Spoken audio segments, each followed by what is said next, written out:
the other side, wanting to set up for this Drake that's going to be spawning in 20 seconds. Yeah, TSM know they can't really win a team fight right now, so they are trying to get more gold onto Huni. Spica's moving his way down there, but they still feel like they can't dive the Sion. It's pretty easy for Sion at this point to stack some armor and just survive Graves and Lee Sin, who are both a little bit more early game oriented. Their burst damage can be good, but it's not that insane if you're a full tank champion. Wherever Danny goes, the Rift Herald follows. He was over in bot when the first one was dropped by EG, and now over towards top as the slam is good. 4.6k gold lead for EG now. And with the time that they have acquired from that, they can rotate over towards the Dragon. Spica's already started it up, has to take down that control ward, even a Scribe Bloom to get some more intel on TSM. The majority of them over on the outskirts, but Shenyi and a flank teleport coming in as well. Triple knockup from him, but the Q charge up from Impact is here for the return. A nice lockdown and immediate burn down of Jojo might do something, but Spica effectively brought out because of his low HP. 2 down right now for EG, a support lost for TSM, and the zoning's good, but Danny, he's in Pixel right now, not caught out by any vision when he was making this pathing, but immediately locked up, goes and activates as much damage as he possibly can, but it's Spica that gets the objective here. Inspired, marked down low, but has a movement speed to get out of the way. Danny taking up as much of the CC as he possibly can. Another charged up Q from Impact. Can he get the lockdown on Tactical? But the escape is good thus far. Spica into the center of the pit he goes. Inspired coming through to set it up. Danny getting the cleanup. Tactical, about 250 HP to his name, gets out of it. Support already spawning up from that, and what a scrap it was around Dragon. EG wanted to have their cake and eat it too. They dropped that Rift Herald in the top lane for Danny, like you said, but he doesn't have teleport. Huni was matching him. That led to that insane team fight that just happened. And on the tail end of it, Danny just mashing that Q over the wall, hoping someone walks into range of it. He actually had a couple nice little tricks that he used on Zeri there to stay alive, because he was under a lot of pressure. That fight was one of those odd man fights. It started as a 5v4 in TSM's favor, which is why they were able to kind of clean it up, especially given that Danny is the one they funneled all their gold onto. He was not there at the start of the fight, and when he did show up, there's a lot of pressure onto him. So Shenyi's not in a great spot. This is not an ideal engage. The TP comes in, but he's just spotted on that vision there. That last clip alerts Inspire to turn around, focus down onto him, and TSM is now in catch-up mode to try and get in range for Huni. This was the right idea, though. Take this 5v4 because EG is getting very greedy with where Zeri is on the map. Zeri is collapsing. They're able to find a couple of kills, but they couldn't finish off Inspired. And obviously, Sion's just an insanely fat meatball right now. You're not going to kill him. And then when Danny finally shows up, they're just not able to land enough abilities at the same time to kill him. Huni goes in, tries to blow him up. The Syndra ult is still up, but they couldn't get in range to drop it on him.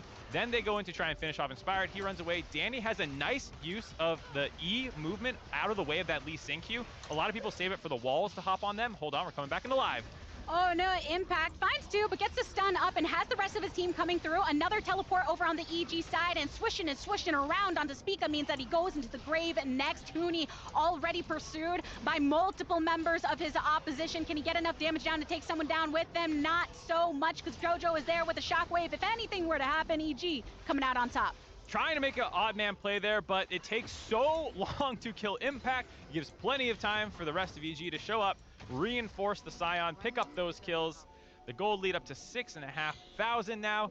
The only bright spot you can possibly say is the dragon stacking has slightly been slowed from that last situation. Still 2.5 minutes until the next one comes up, so you have to figure out what are we going to do in the meantime on TSM's side when we have been pushed in with all of our outer turrets being targeted and taken down, our gold deficit being 7k, and a lot of the vision that they have established can't get it into a proactive positioning. But the nice thing about it being a while towards that objective is the fact that you can buy a little bit of time, maybe collect yourselves once more. But EG right here in the bush. Oh no, Spica steps up into it, and the entire team was waiting to take him down. Oh, Spica trying to do this job for his team. Check Baron, get some vision control out, but just too easily to blow up at this point in the game. Not that tanky of a Lee Sin, and with the cooldown reduction boots, able to get blown up. And with that, EG turn their sights towards the Baron. Pretty easily for them to take when they know that the enemy jungler is nowhere to be found and on that gray screen. So another buff here with 4K onto EG side. Yeah, the Baron being down means this game is all but over already. Huni's going to do his best to split push already, but that means takeovers alone. And another ultimate right into his face. You've got 3 members of EG here, baby. Shenyi and Spica, they want to try and then bring their attention over towards their mid side because then Tactical was in trouble, and Danny's just going to get that much stronger. Impact here, so beefy, so able to zone the members of TSM. Shockwave to pull Shenyi into the vicinity of this turret, but you don't even have to finish him off because who's there to do the damage to follow up? Spica saying, He surrenders! Please, just let me escape freely, Sir Impact. He's trying to get out. Nice W over the wall to get away. Spica just res, so it'd be pretty sad to go back to the death chamber right away. The map has fallen apart completely for TSM. They didn't end up losing that top inhibitor because Shenyi was a good enough distraction with Spica, but you can feel the game has totally come off the wheels. 10k gold deficit for TSM. EG looking really good. I want to say Inspired this game has been incredible, both in finding opportunities for ganks and in team fights. He has done exactly what he needed to do. Vulcan as well, being the primary setup for a lot of these plays, has looked quite good. Danny gets to be the guy who looks cool for it, getting super fed, getting all these Rift Heralds dropped for him. Now he gets to pop off in team fights, but I gotta say, I'm giving more credit to Inspired and Vulcan.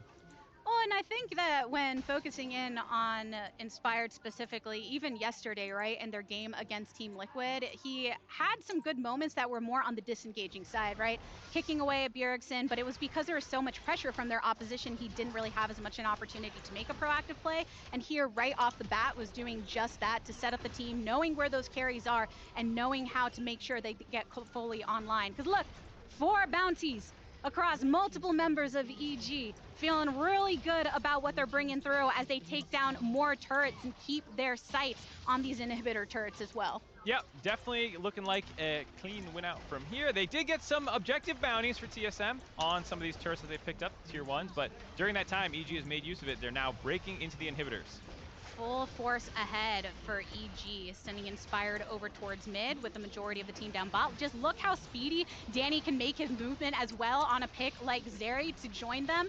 And the Baron buff is still good for a few more seconds, about 30 seconds at that, to see if they continue to pressure on, and it looks like they don't want to go anywhere, and TSM are getting rattled into a corner. It's hard for TSM to find an angle. It's basically fishing with Syndra stuns or Shenyi just hex flashing on top of them. He doesn't have his actual flash, so it means it's very easy for EG to move from inhibitor to inhibitor and grab all 3 of these. Looking like a stroll in the park from the mid side towards top, and now Huni focused by Inspire. The Onslaught of Shadows brought through once more, and then the big burn down happens. So Shenyi getting knocked up, trying to get to the rest of his team, but Inspired finds another target. Tactical retreating into the fountain. It's something that we have seen before from TSM, and not a good sight if you're on their fan side, but EG fans feeling really good. They get the Bud Light ace, they take down the first tower, they take down the second, and as they hit on to the Nexus, EG proving the strength that they have going into the latter portion of this split, and what a good sight it has been to see. It looks like they're waiting to kill Spica again. I don't know what that slight delay was there. There we go. EG end the game. Absolutely slaughter TSM and this one. An inch closer to getting back to that 500 record that I think everyone expected them to be above, and this is a very nice win for them to pick up on that way. So much play that happened early on and knowing exactly where they wanted to focus. Sad faces on the side of TSM as they really need to try and figure out what's going to work for them in the future, but Evil Geniuses have been focusing on trying to make sure that the young guns are all caught up to the veterans on the squad, and it was going pretty well in this game. This game from level 1 was being won, I think, by Vulcan and Inspired. The initial level 1 setup for Vulcan to find that kill, then the second one in the bot lane, flashing on top and starting to chain feed these. And Impact, he was Sion, he accepts that, like, I'm going to get attacked, I'm going to fall down CS, and I might even get dove, because if my jungler's showing around my strong point of the map, that means it's free for them to kill me. And I think Impact is a player who is confident enough in himself to be like, I can have a game where I look like I don't do anything in the early game. It's fine. My team's going to win because of this. When you think about his career over the past few years, and we've gotten to see different sides to him in his play, being the carry, being a facilitator, but early on, right, it was, oh, Impact, always willing to take one for the team, always willing to be, that guy that's got everyone on his back. And whenever he has to play that way, it goes very well. Yeah, I think it's something that for players early in their career, I can understand the concern of how it looks if you're getting slammed in lane because you're letting your team do things on the other side of the map. But like I said, Impact has such a storied career. He's such an incredible top laner. He knows how good he is. You heard him talking smack about Huni. He still probably thinks he dominated this game because this is what the draft does for me. I lose lane, and then I become a team fighter later. Yeah, he said, I did my job. It's all good. That's Mhm. what I'm supposed to be here to do. And then bringing that note again to Inspired and Vulcan. Vulcan went on this Nautilus, which is a pick that's just coming up more in prominence, but even being able to land those hooks, it feels like sometimes you can get in a groove or not a groove with it, right? And we're seeing him more in that groove recently than not. Yeah, I think Vulcan was one of the primary people to find opportunities in the lock-in tournament. He was maybe the most proactive, you could say, in the early game. Him and JoJo, obviously. JoJo has been dominating lane stats across the board. He is by far the best in CSD. He has like 9 more than the next closest at 10. And then he also has the highest goal difference. You know, I was like, he is crushing it. That's fine. But I think playmaking-wise, it was Vulcan. And seeing him have a really good game on the Nautilus is what you want to see going forward. Yeah, and it's been Inspired as well, though. I mean, Hecarim being just a comfortable pick for him to bring through, and then having that really great target selection in a lot of these fights is something that you want to rely upon when it comes to a leader of this team. And he and Vulcan have both been vocal about the fact that they are the voices that you're looking to make those calls. Yeah, as positionally, you just have a lot of go buttons, and so it's expected of you, but Vulcan has been stepping up, given that for a while in Cloud9, it felt like there were other veterans around him, and now it's kind of him and Inspired leading. Yeah, well, EG definitely on the upswing with a lot of momentum behind them. We are going to take a quick breather, but when we return, Hai is talking pro to pro with Huni, so catch you there.